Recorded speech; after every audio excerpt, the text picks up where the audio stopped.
Hello everyone, I am Shubham Agrawal from Vidya Sarathi. So Tamil Nadu के बाद अब उत्तर प्रदेश की स्टेट काउंसलिंग का ब्रोशर आ गया है। थोड़ा जल्दी है क्योंकि काउंसलिंग में अभी टाइम है, लेकिन यूपी ने अपने रूल्स क्लियर कर दिए हैं एंड इसलिए आपको जानना भी जरूरी है कि कैसे यूपी की काउंसलिंग इस साल चलेगी। तो इस वीडियो में हम देखते हैं यूपी का ब्रोशर एंड ये पूरा जो ब्रोशर है हम अपने व्हाट्सएप पे टेलीग्राम ग्रुप पे भी डाल देंगे, तो वहाँ जाके आप चेक कर सकते हैं। सब्सक्राइब नहीं किया तो कर लीजिए एंड देखते हैं कि यूपी इस बार क्या बोल रहा है, क्या रूल्स हैं। सबसे पहले पूरा ब्रोशर हिंदी में है, इसको हमने अच्छे से पढ़ा है, इंपॉर्टेंट चीज़ें आप लोग के लिए अंडरलाइन की हैं। 2025-26 के लिए राजकीय एवं निजी गवर्नमेंट प्लस प्राइवेट कॉलेजेस के लिए ये ब्रोशर है। वहाँ पर एमबीबीएस एंड बीडीएस कोर्सेज के लिए इंस्ट्रक्शंस हैं। ओवरऑल 85% गवर्नमेंट कॉलेजेस में जो 85% का है वो यूपी के स्टेट कॉलेज से मिलेगा, स्टेट कोटा से मिलेगा एंड बाकी जो प्राइवेट कॉलेजेस हैं उसमें 100% सीट्स आपके स्टेट कोटा या मैनेजमेंट सीट से मिलती है। बाहर के बच्चे भी बैठ सकते हैं यूपी में। 15% गवर्नमेंट कॉलेजेस में ऑब्वियसली ऑल इंडिया कोटा से या एमसीसी काउंसलिंग से ही होगा, ये बता रहे हैं यहाँ पर। इसके बाद कुछ रूल्स हैं, जो रूल्स एक बार देख लेते हैं कि एलिजिबिलिटी जो यूजी नीट 2025 में एलिजिबल हैं, कट ऑफ स्कोर को क्रॉस कर रहे हैं 144 जो जनरल का है और ओबीसी एंड एससी एसटी का जो 113 है, तो वो अगर क्रॉस कर रहे हैं तो ऑब्वियसली आप बैठ सकते हैं यूपी की काउंसलिंग में। आरक्षित वर्ग, अगर रिजर्वेशन है आपकी तो अकॉर्डिंगली उसका जो कट ऑफ हमने बताया है वो है। अगर आप किसी और स्टेट से हैं, अगर आप किसी और यूपी के नहीं हैं, कहीं बाहर के दूसरे स्टेट के हैं, तो आप इनफैक्ट अगर रिजर्व भी हैं अपने स्टेट में, एससी से, एसटी से, ओबीसी से, किसी और कैटेगरी से हैं, तब भी आप यूपी में एज अ जनरल या ओपन कैंडिडेट ही जाएंगे। आपकी रिजर्वेशन अगर आप आउटसाइड यूपी के हैं तो आपकी यहाँ पर लागू नहीं होगी, यूपी के ही बच्चों की रिजर्वेशन में मानी जाएगी। तो आप वहाँ ओपन में रहेंगे तो आपका कट ऑफ भी 140 उस हिसाब से ही रहेगा। प्रदेश में राजकीय गवर्नमेंट कॉलेजेस में जो कंडीशंस ओवरऑल जो तीन चार पॉइंट्स हैं उसमें हैं कि गवर्नमेंट कॉलेजेस के अंदर आपको पार्टिसिपेट करना है तो कुछ कुछ डॉक्यूमेंट्स की जरूरत पड़ती है। सबसे पहली बात है कि गवर्नमेंट कॉलेज का जो आपका यूपी का कोटा है उसके लिए आपको क्या करना है। 10th एंड 12th जो आपकी है वो यूपी से होनी चाहिए। उसके बाद अगर 10th 12th यूपी की नहीं है तो आप वहाँ के रेजिडेंट होने चाहिए। अगर रेजिडेंट वहाँ के हैं तो डोमिसाइल होना जरूरी है, बट अगर 10th 12th आपने यूपी से करी है तो डोमिसाइल होना कोई ज़रूरी नहीं है, 10th 12th के बेसिस पे भी हो जाएगा।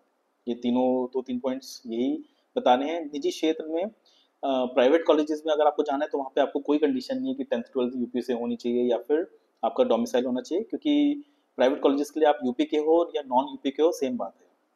तो ये इंपॉर्टेंट चीज़ है। लास्ट ईयर के जो स्टूडेंट्स जो नीट 2024 में थे और जिन्होंने स्पेशल स्ट्रे वैकेंसी राउंड का रूल तोड़ा था, वहाँ पे सीट मिल गई थी बट आपने वो कॉलेज नहीं ज्वाइन किया, तो वो अनएलिजिबल है, नॉन एलिजिबल है यूपी के काउंसलिंग में।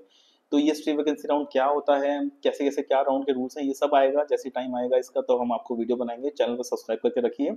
बट एलिजिबिलिटी उन बच्चों की नहीं है जिन्होंने ये रूल तोड़ा है लास्ट ईयर में।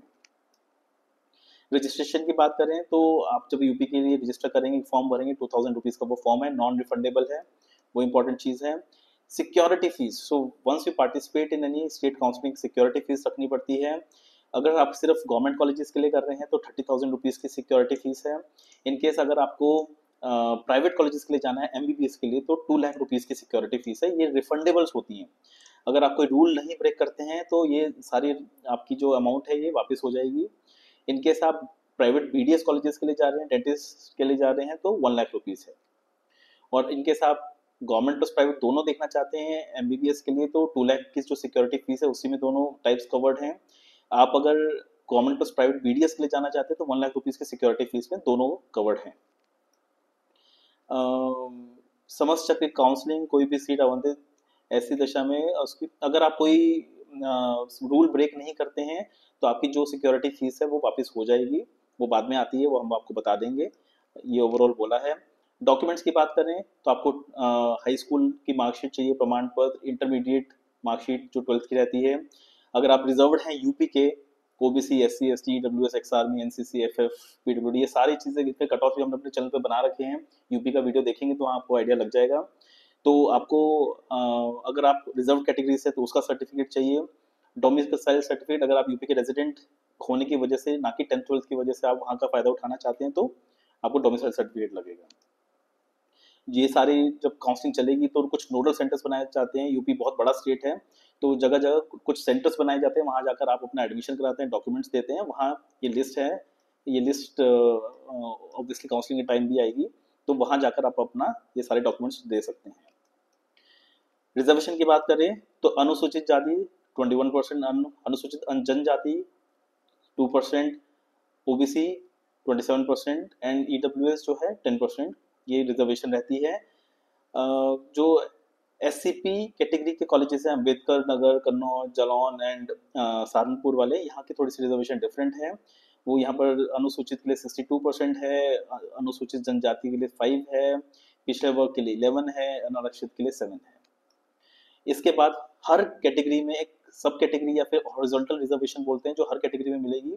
फ्रीडम फाइटर्स के लिए 2% है, एक्स सर्विसमैन के लिए भी 2% है, हैंडीकैप्ड वालों के लिए 5% है, या डिसेबिलिटी वालों के लिए। एनसीसी कैडेट हैं जिसमें आपका वो बी ग्रेडिंग होनी चाहिए और सी सर्टिफिकेट होना चाहिए, उसके लिए 1% है। एंड फीमेल्स के लिए स्पेशल रहता है, ये ध्यान रखिएगा, कट ऑफ में भी हमने बताया था, फीमेल्स का 20% रहता है। तो ये रिजर्वेशन रहती है हॉरिजॉन्टल रिजर्वेशन, जो हर कैटेगरी में आपको मिलेगी। जो आपकी डिसेबिलिटी सर्टिफिकेट है वो director general of health services, ministry of health and family welfare, new Delhi से ने जो सेंटर्स या जो निर्धारित किए गए केंद्र हैं वहीं से आपका सर्टिफिकेट बनेगा। एनसीसी प्रमाण पत्र जो है कम से कम बी ग्रेडिंग सहित सी सर्टिफिकेट ये लगेगा। ओबीसी, ये ध्यान से सुनिए, ओबीसी एंड ईडब्ल्यूएस ये दोनों सर्टिफिकेट्स, अगर आप इन दोनों कैटेगरी को बिलोंग करते हैं यूपी के बच्चे, तो 1 अप्रैल 2025 के बाद का ही सर्टिफिकेट लेगा। ये बहुत इंपॉर्टेंट पॉइंट है, ये दोनों कैटेगरीज जो होती हैं वो इनकम से रिलेटेड होती है, इसलिए 1 अप्रैल के बाद की ही सर्टिफिकेट लगेगा, ये ध्यान रखिएगा। नाउ काउंसलिंग में पार्टिसिपेशन, काउंसलिंग चलाने के क्या नियम रहते हैं, क्या प्रक्रिया है। सो टोटल 4 राउंड्स रहेंगे, फर्स्ट सेकंड थर्ड, जिसको मोपअप भी बोलते हैं, और fourth round stray vacancy round. Third round तक आप अपग्रेड के लिए जा सकते हैं, फर्स्ट राउंड में बैठेंगे, सेकंड राउंड में अपग्रेड जा सकते हैं, सेकंड राउंड के कॉलेज को थर्ड में अपग्रेड कर सकते हैं, तो थर्ड तक आप जा सकते हैं। तो अगर आपको फर्स्ट राउंड से सेकंड राउंड में अपग्रेड दिया गया है, ये पॉइंट ये बोल रहे हैं, फर्स्ट राउंड से सेकंड राउंड में अपग्रेड दिया गया है, तो फर्स्ट राउंड वाली सीट आपकी चली जाएगी और किसी और विद्यार्थी को, किसी और स्टूडेंट को वो दे दी जाएगी। प्रथम चक्र काउंसलिंग, सो फर्स्ट राउंड के बारे में देख लेते हैं कि फर्स्ट जो राउंड है वो फ्री एग्जिट है, मींस आपको कोई सीट मिली है, आप उसको ज्वाइन करके भी छोड़ सकते हैं, उसको नहीं भी ज्वाइन कर सकते, कोई पेनल्टी नहीं है, कुछ नहीं होगा। आपकी जो सिक्योरिटी अमाउंट है उस पर कोई प्रॉब्लम नहीं होगी, वो आपको वापस मिल जाएगी। सेकेंड राउंड की काउंसलिंग की बात करें तो द्वितीय चक्र काउंसलिंग में प्रतिभाग करने हेतु पुनः दोबारा आपको सिक्योरिटी अमाउंट जो आपने भरी है 30,000 फॉर गवर्नमेंट या फिर प्राइवेट के लिए 2 लाख या बीडीएस के लिए 1 लाख, वो आपको दोबारा देने की जरूरत नहीं है, एक बार देनी होती है, अगर कोई रूल ब्रेक नहीं किया तो आपको दोबारा देने की जरूरत नहीं है। द्वितीय चक्र के प्रदेश से जमा की गई संपूर्ण धनराशि जब्त कर ली जाएगी। अगर आप कोई रूल तोड़ते हैं, अगर आपको सीट मिल गई है सेकेंड राउंड में और अगर आपने नहीं ली है, तो आपकी जो सिक्योरिटी अमाउंट है वो जब्त कर ली जाएगी, वो वापस नहीं मिलेगी, तो इस चीज़ का ध्यान रखना है। एंड थर्ड राउंड में अगर आपको पार्टिसिपेट करना है उसके बाद, तो फिर से सिक्योरिटी अमाउंट को आपको डिपॉजिट करनी पड़ेगी, थर्ड राउंड वाली सिक्योरिटी अमाउंट भी आपको वापस मिल जाएगी अगर आपने थर्ड राउंड में उसके बाद का कोई रूल नहीं ब्रेक किया है। बट सेकेंड राउंड में कोई सीट मिलती है, नहीं लेते हैं, सिक्योरिटी अमाउंट गई, थर्ड राउंड में जाने के लिए फिर से सिक्योरिटी अमाउंट आपको देनी पड़ेगी। अगर राजकीय मतलब गवर्नमेंट कॉलेजेस में है तो वहाँ पर आपको जो एडमिशन फीस है वही जाएगी आपकी सिक्योरिटी अमाउंट के साथ, लेकिन बाकी सारी फीस, एजुकेशनल फीस, वो सब वापस हो जाएगी। एंड प्राइवेट में जाते हैं तो आपने जो भी फर्स्ट ईयर की फीस दी है वहाँ पर वो सब वापस हो जाएगी, पर सारा इम्पैक्ट आपका सिक्योरिटी अमाउंट पे ही है। थर्ड राउंड में अगर है तो अगेन, अगर आप थर्ड राउंड में कोई कॉलेज मिलता है, पहली बात तो यही है कि थर्ड राउंड में अगर आपको जाना है तो अगर आपने सिक्योरिटी फीस आपने पहले जमा करा रखी है लेकिन कोई रूल नहीं ब्रेक किया, तो आपको थर्ड राउंड में जाने के लिए कोई सिक्योरिटी अमाउंट फिर से देने की जरूरत नहीं है।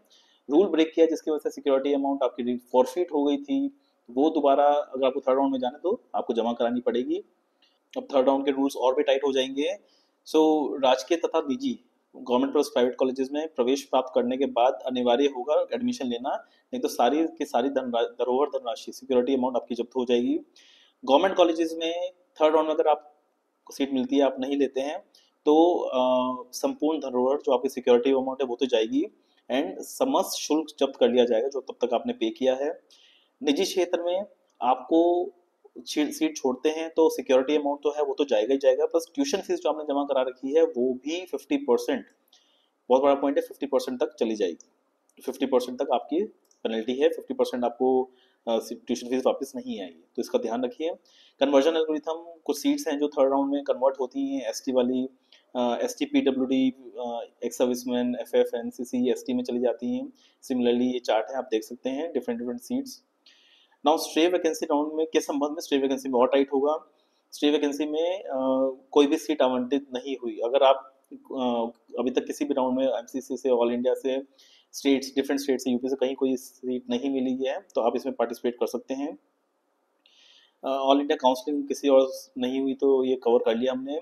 अगर आपने अभी तक बीडीएस की ही काउंसलिंग खेली है तो एमबीबीएस के लिए आप स्ट्रे वैकेंसी में जा सकते हैं। अगेन ये स्मार्ट प्ले करना होगा अगर एमबीबीएस चाहते हैं एंड में। इसकी स्टे वैकेंसी के लिए फ्रेश रजिस्ट्रेशन है 2000 रुपीज़ की, एंड अगर आपकी पहले की सिक्योरिटी फीस आपने जमा करा रखी है और रूल नहीं ब्रेक किया है, वो फॉरफिट नहीं हुई है, तो वो आपको दोबारा जमा कराने की जरूरत नहीं है स्टे वैकेंसी में। नेक्स्ट, अगर स्टे वैकेंसी में ये बहुत बड़ा रूल है कि अगर आपको सीट मिल जाती है और आप उसको ज्वाइन नहीं करते, या फिर आपने डिग्री ज्वाइन कर ली, डिग्री स्टार्ट कर ली, उसके बाद पूरा जो कार्यक्रम है या जो आपका पूरा प्रोग्राम है, डिग्री है, वो आपने बीच में छोड़ दिए, तो नेक्स्ट ईयर 2027 के लिए आप अलाउड नहीं है एडमिशन के लिए। तो इस चीज़ का ध्यान रखना, स्टे वैकेंसी में जाएंगे तो कॉलेज लेना पड़ेगा, ये ध्यान रखिएगा।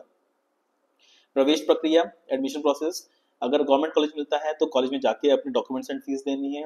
अगर आप प्राइवेट कॉलेज में जाते हैं तो डिफरेंट डिफरेंट नोडल सेंटर्स की लिस्ट आएगी, वो यहाँ पर भी है, बट काउंसलिंग टाइम फिर से लिस्ट आती है, वहाँ पर जाकर आपको अपने डॉक्यूमेंट्स देने होंगे। डिमांड ड्राफ्ट होगा, ये सब चीज़ें होंगी, वो सब हम आपको बता देंगे किसके नाम पर डिमांड ड्राफ्ट बनना है। डॉक्यूमेंट्स भी आपको नोडल सेंटर पे ही जमा करने हैं। नेक्स्ट, अगर कोई डॉक्यूमेंट, आपकी डॉक्यूमेंट वेरिफिकेशन होती है, कोई डॉक्यूमेंट गलत निकला तो आपकी सीट आपसे वापस ले ली जाएगी और आपके अगेंस्ट एक कार्यवाही भी होगी। नोडल सेंटर पे आपका मेडिकल भी होगा, मेडिकल परीक्षण, सो इसका ध्यान रखिएगा। एंड एक राज्य मेडिकल कॉलेज से दूसरे राज्य कॉलेज में जाते हैं, अपग्रेड होता है या चेंज होती है सीट, तो आवंटित कॉलेज द्वारा प्रवेश शुल्क को छोड़कर अन्य समस्त शुल्क वापस कर दिया जाएगा, तो एडमिशन फीस के अलावा सब चीज़ें वापस कर दी जाएंगी। अब रेजिग्नेशन की बात करते हैं, त्याग पत्र। सो त्याग पत्र, अगर आपको किसी राउंड में सीट मिली है, आपने ज्वाइन कर लिया, बट उसको आप रिजाइन करना चाहते हैं, उसको छोड़ना चाहते हैं, उसको बोलते हैं त्याग पत्र। तो उसके क्या रूल्स हैं? उसमें रूल्स यही है कि अगर आपका त्याग पत्र है तो आपको नोडल सेंटर कॉलेज में, गवर्नमेंट कॉलेजेस के लिए कॉलेज में या प्राइवेट कॉलेजेस के लिए नोडल सेंटर में जाके ही आपको अपना त्याग पत्र देना है। अब उससे रिलेटेड हर राउंड के अपने रूल्स रहते हैं। फर्स्ट राउंड में बेसिक रूल ये है कि अगर आप फर्स्ट राउंड में आपको सीट मिली है और आपको उसको रिजाइन करना है, तो सेकंड राउंड की चॉइस फिलिंग क्या होती है, जहाँ पर आप कॉलेजेस को की लिस्ट लगाते हैं, सेकंड राउंड पार्टिसिपेट करते हुए कॉलेजेस, आप एक ऑर्डर देते हैं जिसमें आप चाहते हैं कि ये इस प्रेफरेंस ऑर्डर में मेरे को कॉलेजेस मिले, तो वो कॉलेजेस चॉइस फिलिंग जब सेकंड राउंड की होती है उससे 2 दिन पहले तक अगर आप रिजाइन कर देते हैं तो फर्स्ट राउंड की आप रिजाइन कर सकते हैं, अदरवाइज पेनल्टी पड़ेगी। ऐसे सेकंड राउंड की जो सीट है वो थर्ड राउंड के चॉइस फिलिंग से पहले आप कर लेते हैं, तो 2 दिन पहले अगर आप रिजाइन कर देते हैं तो आप रिजाइन कर सकते हैं, आपको ज़्यादा पेनल्टी नहीं पड़ेगी। थर्ड राउंड में ऑब्वियसली बहुत बड़ा पॉइंट है कि वहाँ 50% ट्यूशन फीस भी चली जाएगी। सेकेंड राउंड में अगर आपको सीट मिलती है, आप छोड़ते हो, तो आपकी सिक्योरिटी फीस चली जाएगी। थर्ड राउंड में सिक्योरिटी फीस तो जाएगी बट 50% ट्यूशन फीस भी चली जाएगी, तो इन सब चीज़ को ध्यान रखना है। ये सारी चीज़ें हमने कवर कर दी हैं अभी। एंड स्टे वैकेंसी में आप ऑब्वियसली रिजाइन नहीं कर सकते, अगर रिजाइन करेंगे तो नेक्स्ट ईयर आपको नहीं बैठने देंगे। बॉन्ड, यूपी का जो बॉन्ड है वही चला रहा है, यूपी में क्या बॉन्ड है इसके लिए आप हमसे सर्विसेज लीजिए, सारे स्टेट्स के बॉन्ड बताएंगे आपको अच्छे से, उसके हिसाब से प्लानिंग बिठाएंगे। एंड 26 जून 2024, अगर लास्ट ईयर अगर आपने स्टे वैकेंसी जो हुआ था 26 जून 2024 को, उसमें आपको सीट मिली थी, उसको ज्वाइन किया है या छोड़ दिया है, या ज्वाइन करके आपने डिग्री में पार्टिसिपेट किया बट डिग्री छोड़ दी है, तो उसके लिए आप इस साल डिबार्ड है, इस साल आप उस काउंसलिंग में नहीं पार्टिसिपेट कर पाएंगे। तो ये था सारे रूल्स। वी अंडरस्टैंड कि बहुत सारे रूल्स हैं और कुछ चीज़ें आपको क्लियर नहीं होंगी। स्ट्रे वैकेंसी राउंड का क्या मतलब है, चॉइस फिलिंग का क्या मतलब है, ये जो काउंसलिंग के टर्म्स हैं बहुत कंफ्यूजिंग है। अभी टाइम है, हम सब पे वीडियोस बनाएंगे, आपको बताएंगे कि क्या क्या चीज़ों का क्या मतलब होता है, कैसे खेलनी है। जो हमारे साथ सर्विसेज ले रहे हैं, जो बच्चे जुड़े हुए हैं, उनको ये चीज़ें ऑलरेडी हम बता रहे हैं, उनकी प्लानिंग बिठा रहे हैं, क्योंकि यही टाइम है होमवर्क करने का। आप हमसे जुड़िए, चैनल सब्सक्राइब करके रखिए क्योंकि बहुत सारा कंटेंट आएगा। WhatsApp and Telegram plus YouTube, ये तीनों जगह रहेंगे तो सारी चीज़ें कवर रहेंगी।